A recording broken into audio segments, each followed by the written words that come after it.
Hi friends. मैं CA Manish Maurya.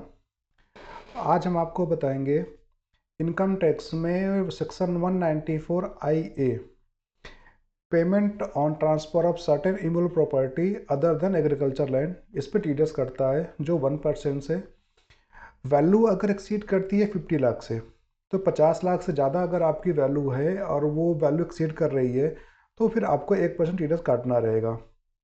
इसमें अभी तक क्या होता था कि अगर लेट सपोज कि एक सिंगल सेलर है और ज्वाइंटली बायर है, दो बायर हैं, तो लिमिट जो 50 लाख की थी आज बायर वाइज हम देखते थे कि अगर एक बायर पे 50 लाख का कम पड़ रहा है, 50 लाख से कम की वैल्यू पड़ रही है, उस पर टीडीएस नहीं काटना होता था।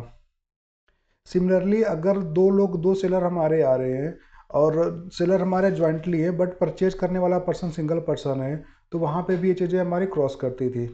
तो कहीं ना कहीं टीडीएस का जो कंप्लायंस था वो रह जाता था। एक लूप होल्स मिल गया था लोगों को।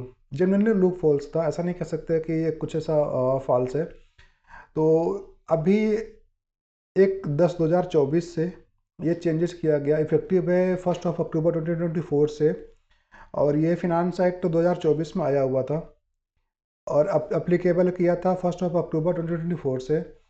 इसमें अभी अमेंडमेंट इन्होंने क्या किया हुआ है कि अगर आपकी जो टीडीएस, आपकी जो प्रॉपर्टी की वैल्यू है, अगर सिंगल सेलर है, बायर जॉइंटली है, वैल्यू एक्सीड कर रही है दोनों बायर को मिला के 50 लाख से एक्सीड कर रही है, तब आपको टीडीएस काटना पड़ेगा। आप ये नहीं कह सकते कि आपके पोर्शन की वैल्यू ऑफ प्रॉपर्टी जो है वो लेस देन 50 लाख है इसलिए आपको टीडीएस नहीं काट रहे हैं। तो ऐसा नहीं है। बायर जॉइंटली काउंट होगा, सेलर भी जॉइंटली काउंट होंगे। अगर दो या दो से ज़्यादा सेलर कर रहे हैं और उनके दोनों की वैल्यू को मिला के 50 लाख से ज़्यादा हो रही है, सिंगल बायर हमारे आ रहे हैं, तो उस केस में भी आपको टीडीएस काटना पड़ेगा। सिंगल सेलर है और जॉइंटली बायर है, तब भी आपको टीडीएस काटना पड़ेगा। तो पहले क्या होता था कि पहले अगर हमारे किसी की वैल्यू थोड़ी बहुत भी अप्स एंड डाउन करके लोग टीडीएस के कंप्लायंस से बच जाते थे, बट अब वो चीज़ें नहीं कर सकते हो।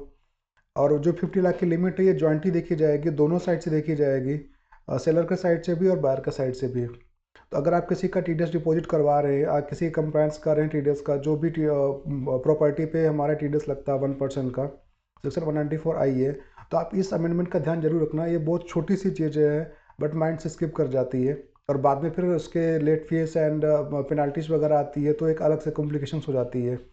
सो फॉर स्मूथ फंक्शनिंग आप इस चीज़ को ध्यान रखना, जब भी टीडीएस पेमेंट करनी हो या फिर जब भी किसी को एडवाइस करना हो, तो फिर वैल्यू जो ली जाएगी प्रॉपर्टी की वो जॉइंटली ले जाएगी, सेलर वाइज भी बायर वाइज भी। अगर वो 50 लाख से एक्सीड कर रही है तो आपको टीडीएस जमा करना पड़ेगा, 1% से टीडीएस जमा करना पड़ेगा।